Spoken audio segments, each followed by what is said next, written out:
J'ai 60 ans. Si je pouvais vivre 5 ans encore.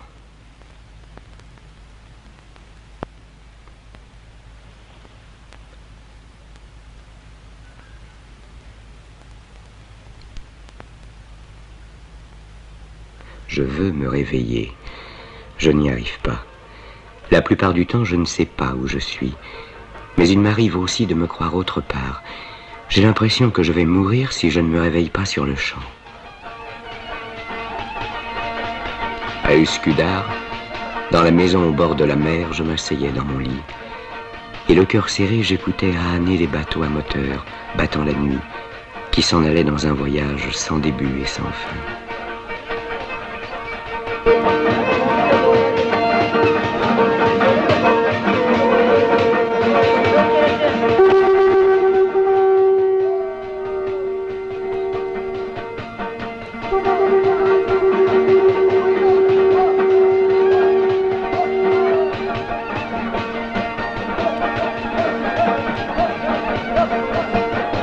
Le bruit du moteur déborde de nostalgie. Il vous appelle quelque part, très loin. À Uskudar, devant la maison, les eaux du Bosphore ont une autre voix, plus douce, plus secrète.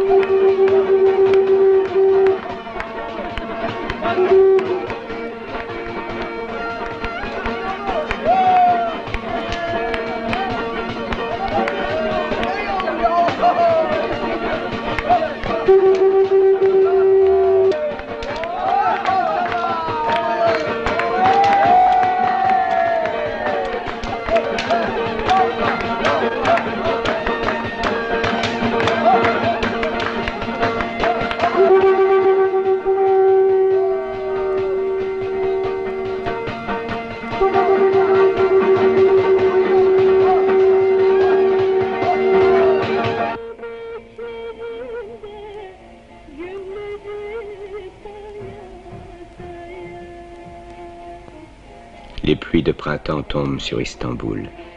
Elles sont tièdes à présent.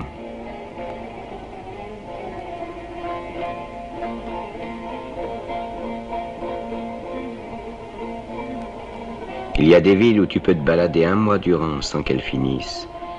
J'aurais dû aller là-bas voir ce qu'il en est du monde.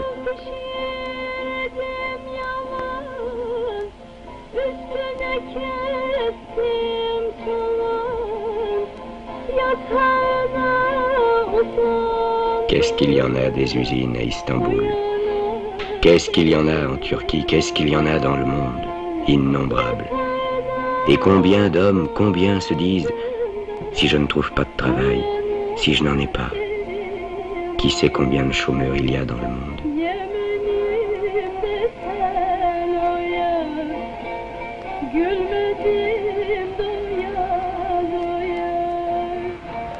Les pluies de printemps pleuvent sur les coupoles de la grande mosquée, sur les capuchons des minarets, sur la corne d'or, sur les chalands.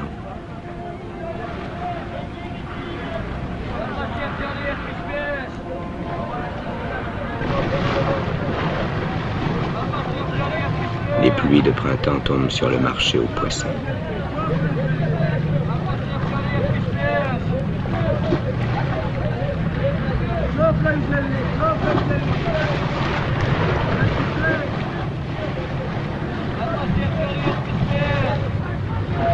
Les pluies de printemps pleuvent sur le pont de Galata.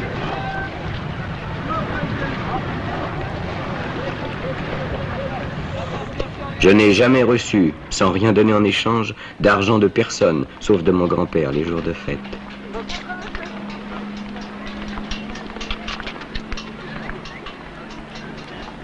Les gens qui passent ne nous regardent même pas.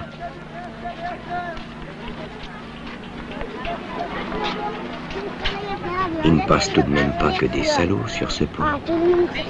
Tu crois qu'on est camelot de père en fils chez nous, dans la famille? T'es un aristocrate, mon vieux, un fils de pacha.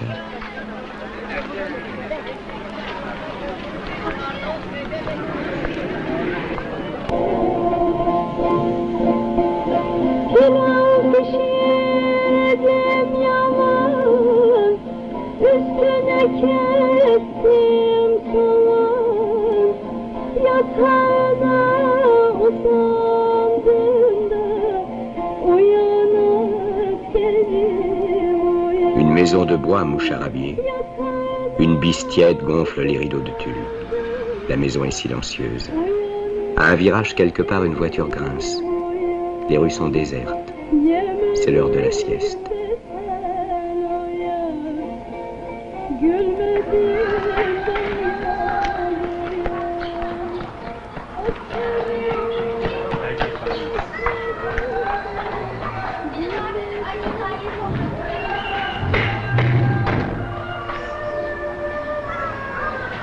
Entre les maisons noircies, aux fenêtres ensaillies pour la plupart, rampe la rue tortueuse, étroite, toute seule.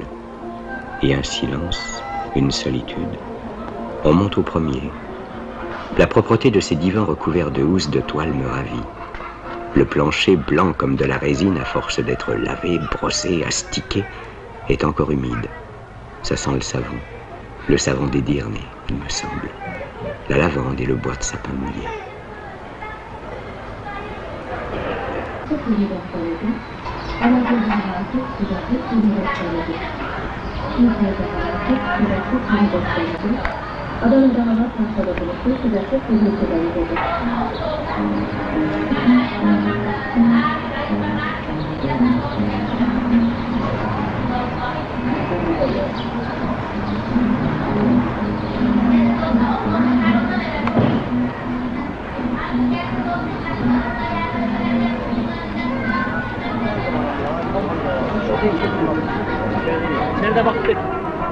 Je n'ai pas encore appris qu'il est un métier consistant à soupçonner tout le monde, que l'on ait pour cela des raisons ou non.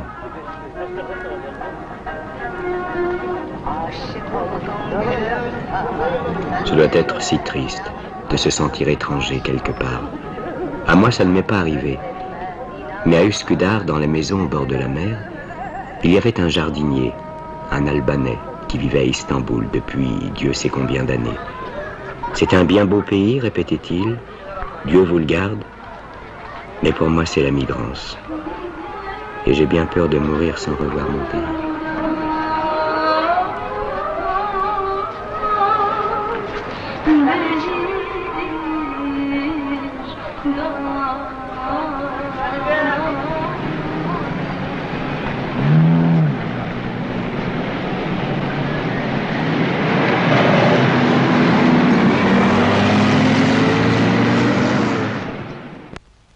Maître Galip est célèbre pour les drôles de choses auxquelles il pense.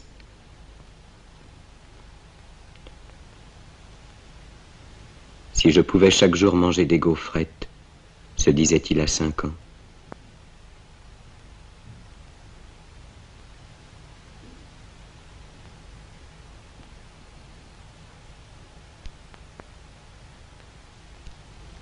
Si j'allais à l'école, se disait-il à 10 ans. Si je pouvais sortir avant la prière du soir de la boutique de coutelier de mon paternel, se disait-il à 11 ans. Si j'avais des souliers jaunes, si les filles me regardaient, se disait-il à 15 ans. Pourquoi mon père a-t-il fermé la boutique? L'usine, c'est bien différent de la boutique, se dit-il à 16 ans. Est-ce qu'ils vont augmenter ma paye? Se dit-il à 20 ans. Mon père est mort à 50 ans. Est-ce que je vais mourir si tôt, moi aussi? Se dit-il quand il avait 21 ans.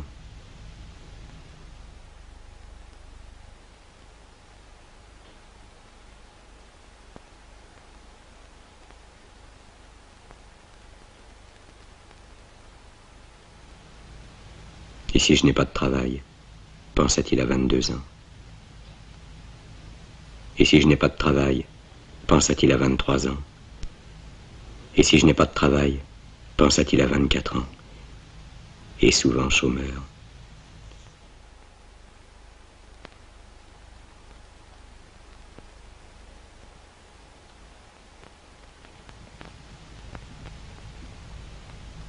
Jusqu'à l'âge de 50 ans, il se dit, et si je ne trouve pas de travail? À 51 ans, il se dit, j'ai vieilli.